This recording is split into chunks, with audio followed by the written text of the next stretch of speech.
ನಮಸ್ಕಾರ. ನಾನು Hemanth. I am a Databricks and Google cloud certified data engineer. Data engineering ಕಾನ್ಸೆಪ್ಟ್ಸ್ನ ಈಸಿಯಾಗಿ ಸಿಂಪಲಾಗಿ ಕನ್ನಡದಲ್ಲಿ ಎಕ್ಸ್ಪ್ಲೈನ್ ಮಾಡೋದಕ್ಕೆ ನಾನು ಈ ಚಾನಲ್ನ ಸ್ಟಾರ್ಟ್ ಮಾಡ್ತಿದ್ದೀನಿ. This is how I got 150% hike. ನೀವು ಈ ರೋಡ್ ಮ್ಯಾಪ್ನ ಫಾಲೋ ಮಾಡಿ ಒಳ್ಳೆ ಪ್ಯಾಕೇಜ್ನ ತಗೋಬೋದು. Or if you are planning to make a transition into data engineering, this is the road map for you. So let's get started. So first question ಏನು ಅಂತಂದರೆ, who are data engineers? ಯಾರದು? ಏನು ಮಾಡ್ತಾರೆ ಅವರು? So data engineers are software engineers of the data world. Simple ವರ್ಡ್ಸಲ್ಲಿ ಹೇಳ್ಬೇಕಂದ್ರೆ ಅವರು infrastructure provide ಮಾಡ್ತಾರೆ, ಬಟ್ ವೆಬ್ಸೈಟ್ಸ್ನ ಬಿಲ್ಡ್ ಮಾಡೋದಕ್ಕಲ್ಲ, but to give data access to the data analyst and machine learning engineers, ಯಾರ್ಯಾರು ಎಂಡ್ ಯೂಸರ್ಸ್ ಇರ್ತಾರೋ ಅವರಿಗೆ ಡೇಟಾ ಕೊಡಬೇಕು. So it is a software engineering domain with data knowledge. So next ಏನಂತ ತಿಳ್ಕೊಳ್ಳೋಣ. Who what does a data engineer do? So ಏನು ಮಾಡ್ತಾರೆ data engineers? They build data pipelines. ಅದು ಬಂದು ETL ಪೈಪ್ಲೈನ್ ಆಗಿರ್ಬೋದು, ELT ಪೈಪ್ಲೈನ್ ಆಗಿರ್ಬೋದು. So ಈ ಡೇಟಾನ ಎಲ್ಲಿಂದ ಎಕ್ಸ್ಟ್ರಾಕ್ಟ್ ಮಾಡಬೇಕು, ಏನು ಟ್ರಾನ್ಸ್ಫರ್ ಮಾಡಬೇಕು, ಎಲ್ಲಿಗೆ ಲೋಡ್ ಮಾಡಬೇಕು ಅನ್ನೋದು. Designing architecture. ಸೊ ಎಷ್ಟು ಸೋರ್ಸಸ್ ಇದೆ, ಆ ಸೋರ್ಸಸ್ ಎಲ್ಲ ಯಾವ ಥರ ಬ್ಯಾಚ್ ಪ್ರೊಸೆಸಲ್ಲಿ ಇಂಜೆಸ್ಟ್ ಮಾಡಬೇಕಾ, ಆರ್ ಸ್ಟ್ರೀಮಿಂಗ್ ಪ್ರೊಸೆಸ್ ಇಂಜೆಸ್ಟ್ ಮಾಡಬೇಕಾ, ಯಾವ ಥರ ಟ್ರಾನ್ಸ್ಫಾರ್ಮೇಷನ್ಸ್, ಬಿಸ್ನೆಸ್ ಲಾಜಿಕ್ಸ್ ಪ್ರಕಾರ ಯಾವ ಥರ ಟ್ರಾನ್ಸ್ಫಾರ್ಮೇಷನ್ಸ್ನ ಅಪ್ಲೈ ಮಾಡಬೇಕು, ಆಮೇಲೆ ಯಾವ ಸಿಸ್ಟಮ್ಸಲ್ಲಿ ಲೋಡ್ ಮಾಡಿದ್ರೆ it will be more efficient, data ವೇರ್ ಹೌಸಸಲ್ಲಿ ಮಾಡಬೇಕಾ, ಆರ್ ಇವಾಗ ನ್ಯೂಲಿ ಲಾಂಚ್ ಆಗಿರೋ ಲೇಕ್ ಹೌಸ್ ಅಲ್ಲಿ ಡೇಟಾನ ಸ್ಟೋರ್ ಮಾಡಬೇಕಾ. So that kind of architectural design will be, even data engineers will be part of that. Performance optimization. So data ಎಷ್ಟು scale ಆಗಿದೆ, ಅದು ಇವಾಗ ನಮ್ಮ ಹತ್ರ ಇರೋ ಕ್ಲಸ್ಟರ್ಸಲ್ಲಿ ರನ್ ಆಗುತ್ತಾ, ಸೊ ಅದನ್ನು ಎಲ್ಲ ಡಿಸೈಡ್ ಮಾಡಬೇಕಾಗುತ್ತೆ. ಓಕೆ, ನಾವು ಲೆಟ್ಸ್ ಕಂಟಿನ್ಯೂ. ಫಸ್ಟು ಡೇಟಾ ಇಂಜಿನಿಯರಿಂಗಿಗೆ ಒಂದಷ್ಟು ಫಂಡಮೆಂಟಲ್ಸ್ ಇದೆ. ಅದೊಂಥರ base layer of data engineering. ಏನೇನು ಗೊತ್ತಿರಬೇಕು? ಸೊ ನಿಮ್ಗಾಗಲೇ ಗೊತ್ತು ಏನು ಡೇಟಾ ಇಂಜಿನಿಯರಿಂಗ್ ಅಂದರೆ, ಆಮೇಲೆ ಅವ್ರು ಏನು ಕೆಲಸ ಮಾಡ್ತಾರೆ ಅಂತ ಇವಾಗ ಗೊತ್ತಾಗಿದೆ. ಸೊ ಅದಾದಮೇಲೆ ನಮಗೆ ಒಂದಷ್ಟು ಕಾನ್ಸೆಪ್ಟ್ಸ್ ಬರುತ್ತೆ. OLTP versus OLAP, ETL versus ELT. First ಡೇಟಾನ ಟ್ರಾನ್ಸ್ಫರ್ ಮಾಡಿಬಿಟ್ಟು ಲೋಡ್ ಮಾಡಬೇಕಾ, ಅಥವಾ ಲೋಡ್ ಮಾಡಿದ್ಮೇಲೆ ರಿಕ್ವೈರ್ಮೆಂಟ್ ಪ್ರಕಾರ ಟ್ರಾನ್ಸ್ಫರ್ ಮಾಡಬೇಕಾ, ಈ ಥರ ಎಲ್ಲ ಏನದು ವೈ ವಿ ಡೂ ಇಟ್ ಅನ್ನೋದೆಲ್ಲ ಗೊತ್ತಾಗಬೇಕಾಗುತ್ತೆ. ಸೊ ಆಮೇಲೆ ಡೇಟಾ ಬೇಸ್ ಅಂದರೆ ಏನು, ಡೇಟಾ ವೇರ್ ಹೌಸ್ ಅಂದರೆ ಏನು, ಡೇಟಾ ಲೇಕ್ ಅಂದರೆ ಏನು, ಡೇಟಾ ಲೇಕ್ ಹೌಸ್ ಅಂದರೆ ಏನು. ಇವಾಗ ಜಸ್ಟ್ ನಾನು ಮೆನ್ಷನ್ ಮಾಡಿದೆ ಪ್ರಿವಿಯಸ್ ಸೆಕ್ಷನಲ್ಲಿ that there is something called data lakehouse. ಅದನ್ನು ತಿಳ್ಕೊತೀರಾ ಮುಂದೆ ಏನು ಅಂತ. ಆ್ಯಂಡ್ ಡೇಟಾ ವೇರ್ ಹೌಸಿಗೆ ಕಾನ್ಸೆಪ್ಟ್ಸ್ ಗೊತ್ತಿರಬೇಕು.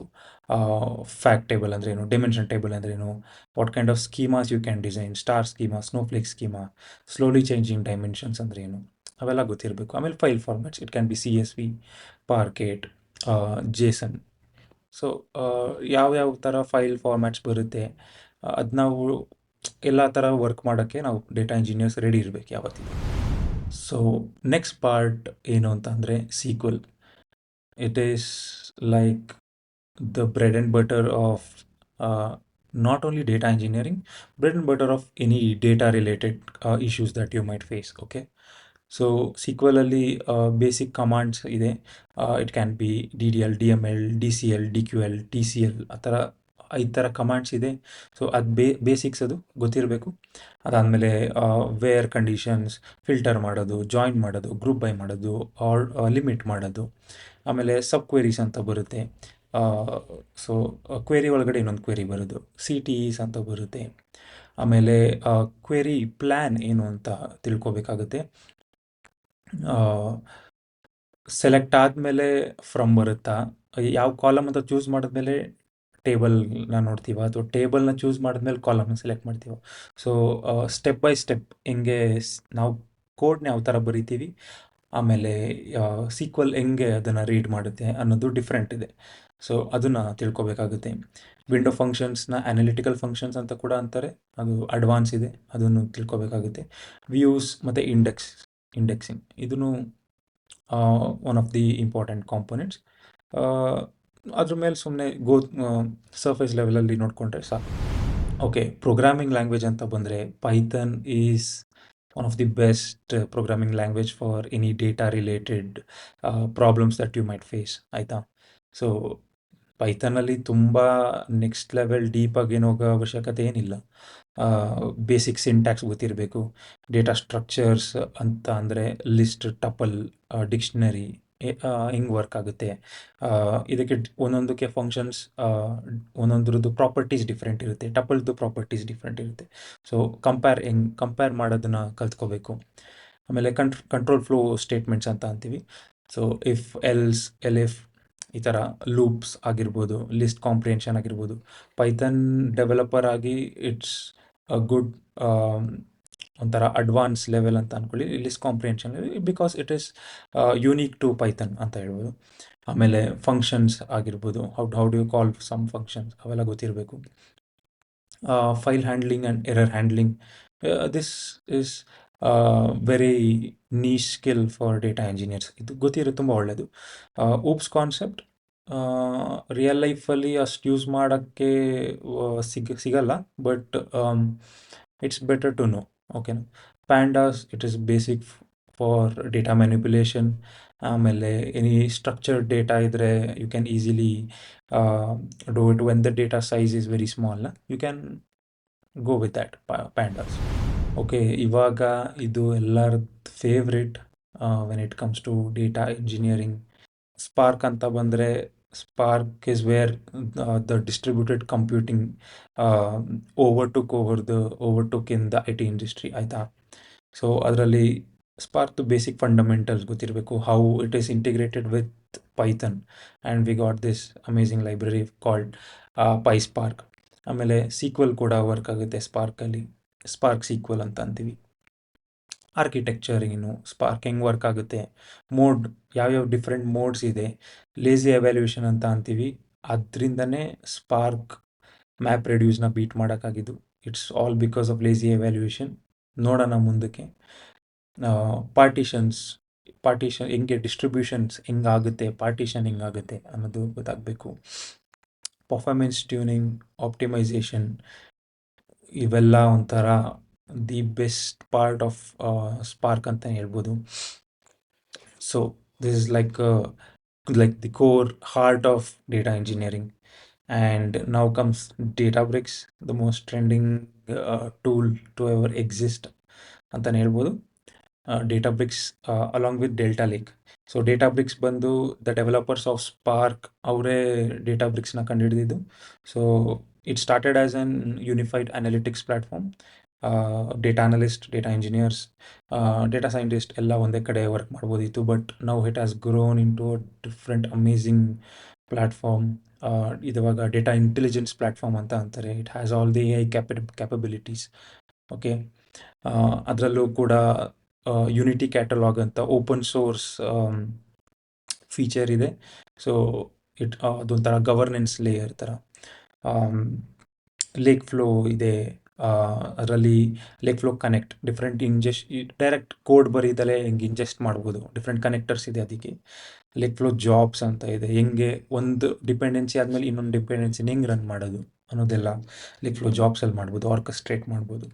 ಲೇಕ್ ಫ್ಲೋ ಡಿಕ್ಲರೇಟಿವ್ ಪೈಪ್ಲೈನ್ಸ್ ಇದೆ. You can run streaming jobs without handling much infrastructure and not worrying much about the dependencies. Okay, declarative automation bundles ಇದೆ. ಸೊ CI/CD ಪೈಪ್ಲೈನ್ಸ್ಗೋಸ್ಕರ, ಆಟೋಲೋಡರ್, ಸ್ಟ್ರಕ್ಚರ್ಡ್ ಸ್ಟ್ರೀಮಿಂಗ್, ಇವೆಲ್ಲ advance features. And Delta Lake ಇದೆ. It is a file format on top of Parquet and with ACID properties. ಓಕೆನಾ. So ಇದು ಒಂಥರ game changer ಆಯಿತು. This is how the lakehouse architecture came in to existence. Okay, the final thing, cloud. ಓಕೆನಾ. ಕ್ಲೌಡಲ್ಲಿ there are 3 major platforms. AWS ಇದೆ, Azure ಇದೆ, GCP ಇದೆ. ಯಾವ ಕ್ಲೌಡ್ ಬೇಕಿರೋ ನೀವು ಕಲಿಬೋದು.